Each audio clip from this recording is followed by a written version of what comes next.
இந்த வக்ஃப் சொத்துல இருக்கக்கூடிய பிரச்சனைகளை தொடர்ந்து முன்னிறுத்தி தான் 1923, 1955, 2013 போன்ற காலகட்டங்களில் காங்கிரஸ் ஆட்சியிலும் சரி மற்ற ஆட்சிகளிலும் இந்த சட்டத்தை வலுவாக்க வேண்டும் என்கின்ற நோக்கத்தோடு பல திருத்தங்கள் கொண்டுவரப்பட்டது.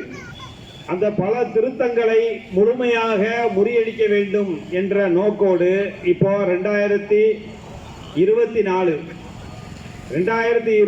25 வக்ஃப் திருத்த சட்டம் அப்படிங்கிற ஒரு சட்டத்தின் பேரில் இந்த சட்ட திருத்தத்தை கொண்டு வந்திருக்கிறாங்க. இதை விளக்கமாத்துக்கு பட்டு குஞ்சன்னு பேர் வச்ச மாதிரி இந்த சட்ட திருத்தத்துக்கு பேர் 2025 வக்ஃப் திருத்த சட்டம் இல்லையா, இதுக்கு பேர் உண்மை தான். அதாவது ஒரு அரபு வார்த்தையில இந்த பேரை வச்சுட்டா இந்த முஸ்லீம் மக்கள்லாம் ஏமாளிகள் ஏமாந்துருவாங்கன்னு இந்த மத்திய அரசு மோடி அரசனுடைய ஒரு அடிவரடியாக இருக்கக்கூடிய RSS அடிவரடியாக இருக்கக்கூடிய ஒரு கிரண் ரிஜிஜு அப்படிங்கிற ஒரு அமைச்சர், அதை பாராளுமன்றத்திலே மிக தெளிவாக ஒருத்தர் சொல்லிருக்காரு. கிரண் ரிஜிஜு அவர்களே, உங்களை வைத்து இன்று முஸ்லிம்களுக்கு எதிராக ஒரு சட்டத்தை பாஸ் செய்திருக்கிறார்கள். நாளை இதே சிறுபான்மை இனத்தினராக இருக்கக்கூடிய கிரண் ரிஜிஜுடைய சமுதாயத்திற்கு எதிராகவும் உங்களை போன்ற வேறு ஒரு நபரை வைத்து சட்டத்தை இயற்றுவார்கள் என்பதை நீங்கள் தெளிவாக புரிந்து கொள்ள வேண்டும் என்று பார்லிமெண்ட்ல மிக தெளிவாக ஒரு அமைச்சர் குறிப்பிட்டிருக்காரு. அப்போ இதே மாதிரி அப்துல் கலாம் ஜனாதிபதியாக இருந்தார். குஜராத்தில் கலவரம் செய்யப்பட்டது. இன்னைக்கு மலைவாழ் மக்கள் பிரதிநிதியாக நாங்கள் முர்முவை ஜனாதிபதியாக ஆக்கியிருக்கிறோம் என்று சொல்லக்கூடிய இந்த மோடி கேடி அரசு மணிப்பூர்ல அங்க உள்ள மலைவாழ் மக்களை வெட்டு துணி இல்லாம நடு ரோட்ல ஊர்வலம் கொண்டு சென்ற அந்த மாதிரியான மிக கேவலமான நபர்களை கொண்ட ஒரு கட்சி, அந்த நபர்களை கண்டிக்கவும் தண்டிக்கவும் என்ன செய்கிறீர்கள்? அந்த மணிப்பூருக்கு நீங்கள் சென்றால் என்னன்னா, இங்க இருந்து ஸ்ரீலங்கா போறாரு, இங்க இருந்து அமெரிக்கா போறாரு, லண்டன் போறாரு. நம்ம நாட்டினுடைய பிரதமர் இந்திய பிரதமர் தானா அல்லது வெளிநாட்டினுடைய தூதுவராக செயல்படுகிறாரான்னு கேட்கக்கூடிய அளவுக்கு மக்கள் மிக தெளிவாக கேட்கிறாங்க. இந்த நாட்டின் பிரதமர் இந்த நாட்டுக்கு என்னடா செய்யறாரு? இந்த நாட்டினுடைய ஒரு சட்டம் நிறைவேற்றப்படுது. அந்த சட்டத்திற்கு பதில் சொல்ல கூட வக்கில்ல. அந்த சட்டத்தை பத்தி இவருக்கு ஏதாவது தெரியுமா அல்லது யாரோ எழுதி கொடுத்ததை சட்டமன்றங்களையும் பாராளுமன்றங்களையும் வாசிட்டு போயிட்டாங்களான்னே தெரியல. அந்த அளவுக்கு லட்சணத்துல தான் இன்னைக்கு இருக்கக்கூடிய ஒரு பிரதமர். கிட்டத்தட்ட 10 வருடம் ஆச்சு. ஒரு பிரஸ் மீட் கொடுத்திருப்பாரா? எந்த ஒரு கட்சியாக இருந்தாலும் அந்த கட்சி அல்லது அந்த ஆட்சி நடக்கும் பொழுது அந்த ஆட்சியினுடைய நன்மை தீமைகளை மக்கள்கிட்ட கேட்டறியணும் அல்லது பத்திரிகையாளர்கள் மூலமாக தெளிவு கொடுக்கணும். ஆனா நம்ம நாட்டு பிரதமர் என்னமோ பத்திரிகையாளர்கள் மைக்கை எடுத்துட்டு ஓடி வந்தா ஓ மை காட்ங்கிறாரு, ஓ மை காட்னு கதறாரு.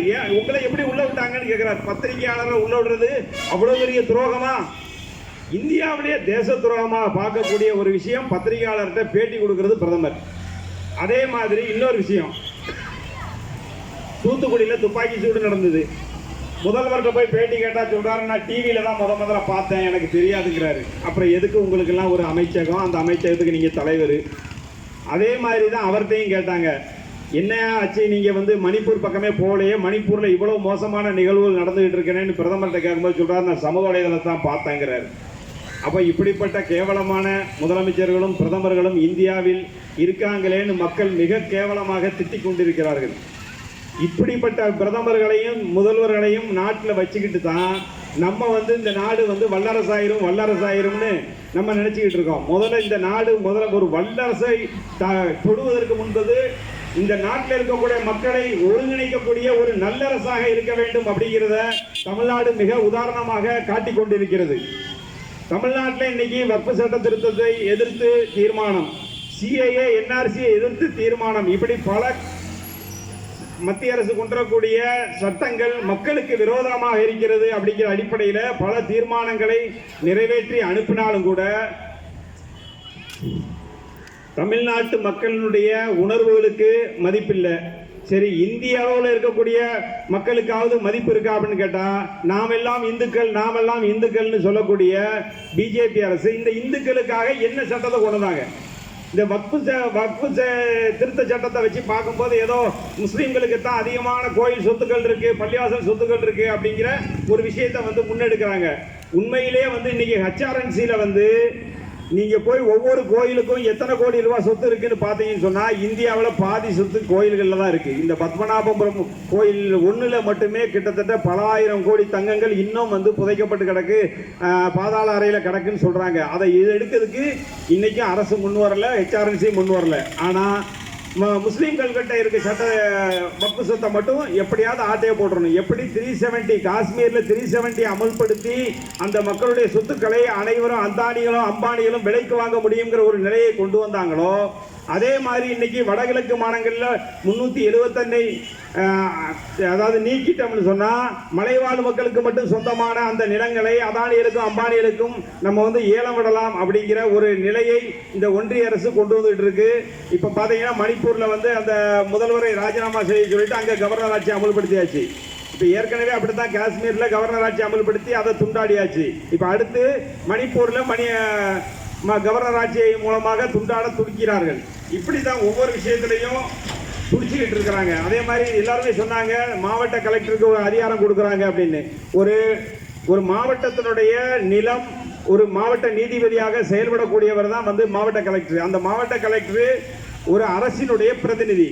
ஒரு அரசினுடைய பிரதிநிதி எப்படி வக்ஃபுக்கும் ஒரு பிரதிநிதியா வருவாரு? வாதியும் அவரே எதிர்வாதியும் அவரே அப்படின்னு சொல்லி நியமிக்கக்கூடிய ஒரு கேவலமான நிலை.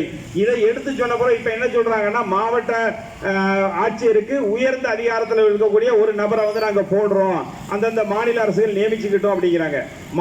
மாவட்ட ஆட்சியருக்கு மேல உள்ள அவர் யாரு? அவர் எந்த நிலையில் செயல்படுவாரு?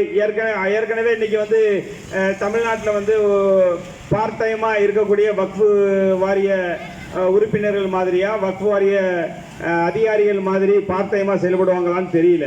அப்போ வக்ஃபு வாரியத்துக்கு 24 மணி நேரம் ஒரு அதிகாரி செயல்பட்டாலும் கூட அந்த வக்ஃபு வாரிய சொத்துக்களுடைய பிரச்சனையில் தீர்க்க முடியாத நிலை. திருநெல்வேலியில் ஒருத்தர் வக்ஃபு சொத்தை மீட்பதற்காக பாடுபட்டு கொலை செய்யப்பட்டிருக்காரு. அதை சட்டசபையில் பேசி உடனடியாக கைது செய்யப்பட்டு அவருக்கான ஒரு தற்காலிக ரெமிடி. அவன் பையன் இன்னைக்கு எனக்கு கொலை மிரட்டல் இருக்குன்னு திருப்பி வீடியோ விடுறான். அவர் ஏற்கனவே கொலை மிரட்டல் இருக்குன்னு வீடியோ விட்டு அதை கண்டுக்காத இருந்த காவல் நிலையங்கள் உள்ள அந்த பிரச்சனை தான் இன்னைக்கு அவர் இறக்கிறதுக்கும் காரணமானது. இப்ப அவர் மகனும் அதே கதையில ஒரு இது தகவல் சொல்லியிருக்காப்புல. இதே மாதிரி இந்த மணல் மேல் கூடிங்கிற ஒரு ஊர்ல நேத்து என்கிட்ட நேரடியாவே போன் பண்ணி பேசினாரு. எனக்கு கொலை மிரட்டல் இருக்கு, ஒரு சொத்து வக்ஃபு சொத்து விஷயமா கபரஸ்தான் விஷயமா நான் போராடிட்டு இருக்கேன், எனக்கு நீங்க ஏதாவது பாதுகாப்பு கொடுக்க முடியுமா, இல்ல ஏதாவது செய்ய முடியுமான்னு நேரடியாக என்கிட்ட கேட்கிறாரு. அவர் வீடியோ விட்டுருக்கிறாரு.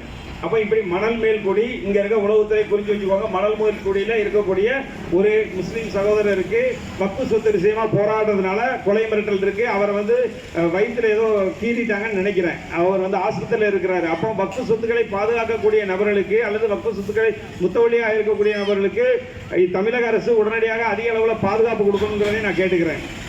மேலும் இந்தியாவை 800 வருடமாக இஸ்லாமியர்கள் ஆண்டார்கள். ஆனால் இஸ்லாமிய நாடாக மாற்ற விரும்பவும் இல்லை, மாற்றவும் இல்லை.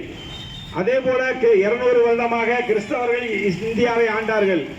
இந்தியாவை கிறிஸ்தவ நாடாக மாற்றவும் இல்லை, மாற்ற முயற்சிக்கவும் இல்லை. ஆனால் வெறும் 10 ஆண்டுகள் ஆண்ட இந்த பிஜேபி RSS சங் பரிவார கும்பல்கள் இந்த நாட்டில் இருக்கக்கூடிய அரசியல் சாசனத்தில் இருக்கக்கூடிய செக்குலரிசம் அப்படிங்கிற அந்த வார்த்தையை எடுத்துடணும்னு ஒரு தெளிவான முடிவில் இருக்கிறாங்க.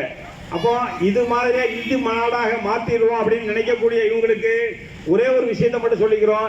இந்து யார், இந்துத்துவா யாருன்னு இந்த மக்கள் தெரியும் பொழுது, எப்படி இலங்கையிலும் சரி, ஸ்ரீலங்காலையும் சரி, இலங்கையிலையும் வங்கதேசத்திலையும் அந்த அரசு மக்கள் புரட்சி மூலமாக அந்த அரசையும் சரி, தான் இந்த நாட்டினுடைய அதிபர்னு கொக்கரித்துக் கொண்டிருந்த கோத்தபய ராஜபக்சவை எப்படி விரட்டி அடித்தார்களோ, அதே போல இந்திய மக்களும் இந்துக்களும் சேர்ந்து இந்த மக்களை இந்துத்துவா நாங்கள் அல்ல, நாங்கள் இந்துக்கள், உன்னை போன்ற மதவெறியர்கள் அல்ல என்பதை நிரூபிக்க இவர்கள் மக்கள் புரட்சி மூலமாக இந்த பிரதமர்களையும் வங்கதேசத்தில் விரட்டி அடித்த பிரதமரை போல கூடிய விரைவில் விரட்டி அடிப்பார்கள்.